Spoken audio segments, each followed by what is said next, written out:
नमस्कार, मैं अजीत कुमार। आज हम पटना में उपस्थित हैं। हमारे साथ छात्र नेता दिलीप कुमार है। आइए इनसे बात करते हैं। पहले तो आप लोग को बहुत बहुत धन्यवाद कि एनसीएल ईडब्ल्यूएस के लिए जो आप लोग धरना प्रदर्शन कर रहे थे, उनके आगे आयोग को और सरकार को झुकना पड़ा। इस बात क्या कहिएगा? छात्र आंदोलन की जीत हुई है। सब लोगों ने एकजुटता दिखाई, उसकी जीत हुई। सरकार को भी धन्यवाद इसके लिए। और अभी जो बीपीएससी 17वीं में नॉर्मलाइजेशन का मुद्दा चल रहा है, तो अब उसके लिए हम लोग कल आंदोलन कर रहे हैं। 6 दिसंबर को बीपीएससी ऑफिस के बाहर शांतिपूर्वक आंदोलन है और मांग यही है कि नॉर्मलाइजेशन लागू नहीं होना चाहिए और एक सेट में ही क्वेश्चन दिया जाए। 150 का 150 प्रश्न सभी अभ्यर्थियों के लिए एक समान हो, यही डिमांड है। ये बताइए, कोई भी एग्जाम बिहार में अगर होता है तो उसके लिए लड़कों के एक आंदोलन की प्रक्रिया से भी गुजरनी पड़ रही है, ऐसा क्यों हो रहा है? अब देखिए, अभी तो सरकार और जो भर्ती आयोग है, इनकी असंवेदनशीलता है। युवाओं के प्रति ये संवेदनशील नहीं है, युवाओं के मुद्दों पे ये गंभीर नहीं है।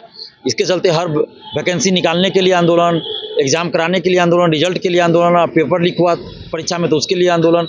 तो ये सब तो गंभीर मुद्दा है, ये चिंताजनक बात है। और अभी 17वीं में जो 200 एसडीएम 136 डीएसपी का सीट आया, इसको लेकर खेल शुरू हो गया है।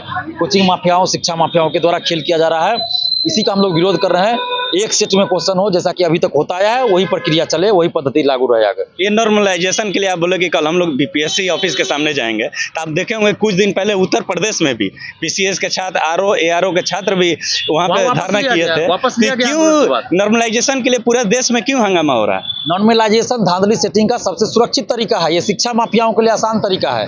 और नॉर्मलाइजेशन में किसी का ज़्यादा हो जाएगा मार्क्स, कम वाले का ज़्यादा, ज़्यादा वाला के कम, कुछ पता नहीं चलेगा। तो जो सेटिंग वाले होंगे ना, शिक्षा माफिया, परीक्षा माफिया, वो आराम से सेटिंग करवा लेंगे, तो इससे ईमानदार लोगों को नुकसान होगा। और बीपीएससी ने पहले कहा कि 10-12 लाख संख्या होगी, इसलिए हम नॉर्मलाइजेशन लागू करेंगे। तो अब तो 5 लाख से भी कम संख्या है, तो इसीलिए। और अभी कहा गया कि 3 सेट में क्वेश्चन देंगे तो पेपर लीक नहीं होगा, जबकि 4 सेट में तो ऑलरेडी क्वेश्चन सेट होता है, लेकिन एक सेट यूज किया जाता है परीक्षा में। और जो परीक्षा माफिया, कोचिंग माफिया है, वो चारों सेट का क्वेश्चन आउट करवा लेते हैं और जिससे पैसा लेते हैं उसको रटवा देते हैं।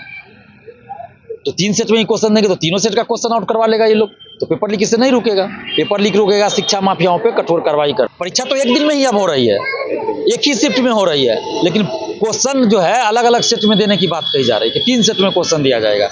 तो इसका हम लोग विरोध कर रहे हैं। 1 day exam, 1 shift exam, 1 paper exam.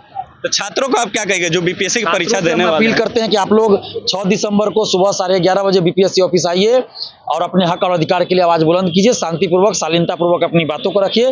किसी भी तरह के राजनीतिक बयानबाजी से बचिएगा। किसी भी नेता के चक्कर में नहीं पड़ना है, किसी भी गिरोह के चक्कर में नहीं पड़ना है। बीपीएससी आयोग के क्या अधिकारी के द्वारा आपको बुलाया गया है कि आप अपने मन से छात्रों को लेकर जा रहे हैं? हम लोग जा रहे हैं, जब नहीं मिले चेयरमैन या कोई अधिकारी तब हम लोग बीपीएससी ऑफिस जा रहे हैं। बीपीएससी ऑफिस के बाहर हम लोग पहुंच रहे हैं, बेली रोड में जो ऑफिस है वहाँ पे। देखिए, ये छात्र नेता दिलीप हमारे साथ है।